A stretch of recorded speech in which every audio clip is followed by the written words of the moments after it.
Hello বন্ধুরা, J B ম্যাথট্রিক চ্যানেলে তোমাদের সকলকে স্বাগত জানাই।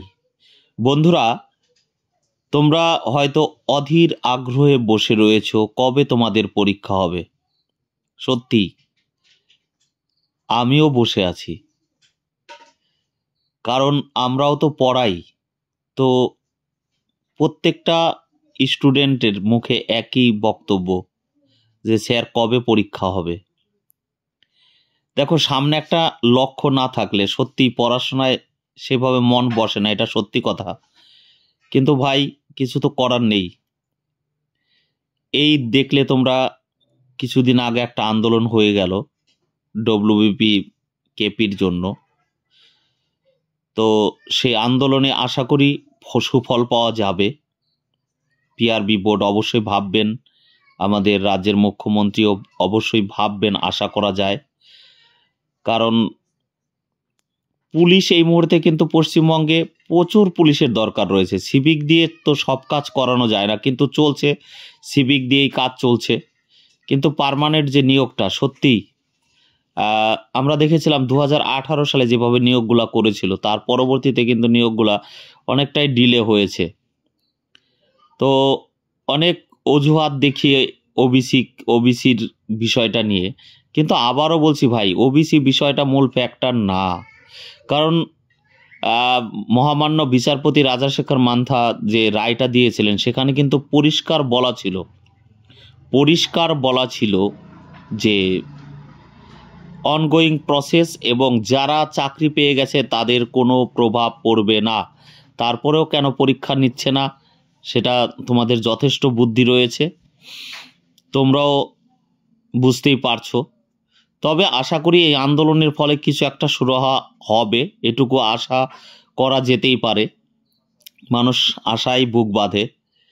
তো আমাদেরও বলতে খারাপ লাগে, বুঝলে ভাই। তো তবুও কিন্তু পড়তে হবে। দেখো, সফলতা আনতে গেলে, তুমি সফল হতে গেলে তোমাকে কিন্তু ভাই বসে থাকলে হবে না, তোমাকে পড়তেই হবে। কারণ যারা চাকরি পেয়েছে সুস্থভাবে কেন বললাম, কারণ এখন পশ্চিমবঙ্গের পরিস্থিতি খুব একটা ভালো না, সেই জন্য সুস্থভাবে কথাটা বললাম। যারা প্রকৃত পড়াশোনা করে চাকরি পেয়েছে, তাদের কাছে জিজ্ঞাসা করলে বোঝা যাবে যে তারা কতটা মেহনত করেছে। ঠিক আছে? তো তাই বলবো যে বসে থেকো না ভাই, পরীক্ষা তো হবেই। যখনই ফর্ম ফিল আপ হয়েছে অবশ্যই পরীক্ষা নিতেই হবে। এবার ঘটনা হলো দুদিন আগে নাহলে দুদিন পরে, কিন্তু নিজেকে বঞ্চিত করো না। এই যে পড়াশোনা, দেখো তুমি হয়তো আজকে তুমি এইটা ভেবে মরে যাচ্ছ যে কবে পরীক্ষা হবে, পরীক্ষার ডেট ঘোষণা। বুঝতে পারছি ভাই, তোমাদের বিষয়টা বুঝতে পারছি, কারণ আমরাও তো পড়াই, আমাদের কাছেও তো স্টুডেন্টরা পড়ে, তাদের কাছেও আমরা শুনি, এবং তাদের প্রচুর কথা শুনতে হয় বাড়ির লোকজনের কাছে। এটাও সত্যি কথা, বাড়ির লোকজনের কাছেও কথা শুনতে হয় যে কি করিস, বা গ্রামের লোকজন, পাড়া প্রতিবেশীরাও কিন্তু অনেক কথা বলে তোমার বাবাকে বা মাকে বা তোমাকে, যে তোমার ছেলে কি পড়লো এতদিনে, একটা চাকরি পেল না। কিন্তু তারা তো মূল বিষয়বস্তুগুলো জানে না। সমস্ত কিছু বুঝতে পারছি, কিন্তু ভাই পড়াশোনা ছাড়লে হবে না।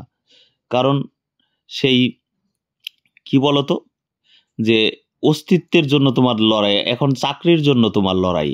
টিকে থাকতে হলে তোমাকে কিন্তু কি করতে হবে, পড়াশোনা করতেই হবে। তো যাই হোক, সত্যি আমিও দুঃখিত তোমাদের সাথে, কেন যে পরীক্ষাটা নিচ্ছে না। হুম হয়তো ডিলে করলে অনেক টাকা বেঁচে যাবে সরকারের, হয়তো সেই রকম একটা বিষয়। হ্যাঁ, যে যত লেটে আমরা পরীক্ষাটা নেব, যত নিয়োগ পরে হবে, আমি তো সিভিক দিয়ে চালিয়ে নিচ্ছি, হয়তো এই জিনিসটা থেকেই এতটা পিছোতে পারছে। তো যাই হোক, তারপরেও বলবো পড়াশোনা ভাই করতে হবে।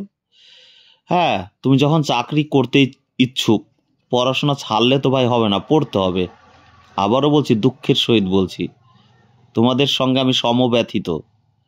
তারপরেও আবারও বলছি ভাই, পড়াশোনা করতে হবে তোমাকে চাকরিটা পেতে হলে। যাই হোক, রানাঘাট আদর্শ সংঘ ক্লাবে আমি কিন্তু অফলাইন ক্লাস করাই সপ্তাহের রবিবার, প্রতি সপ্তাহের রবিবার আমি কিন্তু অফলাইন ক্লাস করাই।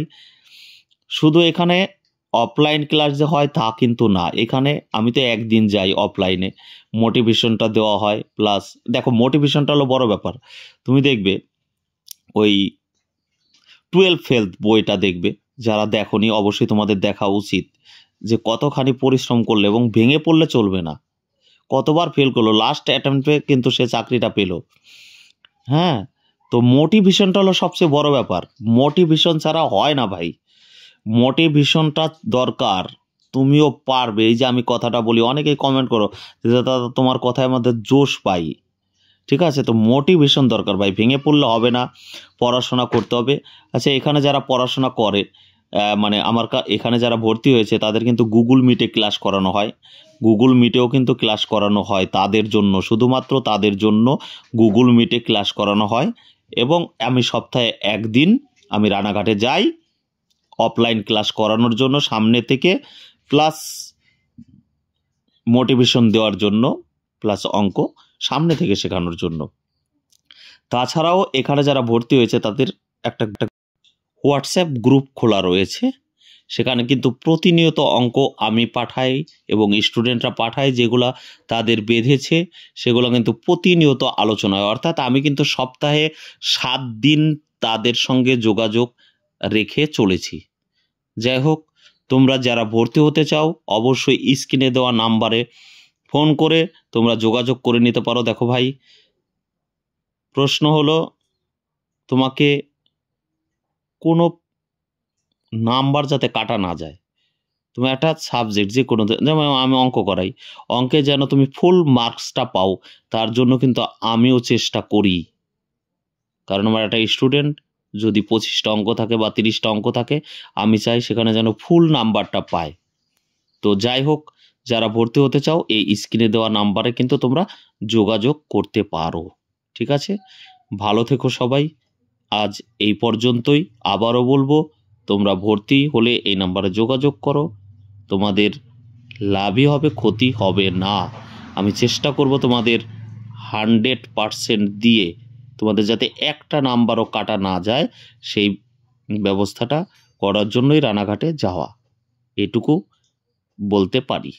যাই হোক, ভালো থেকো সবাই।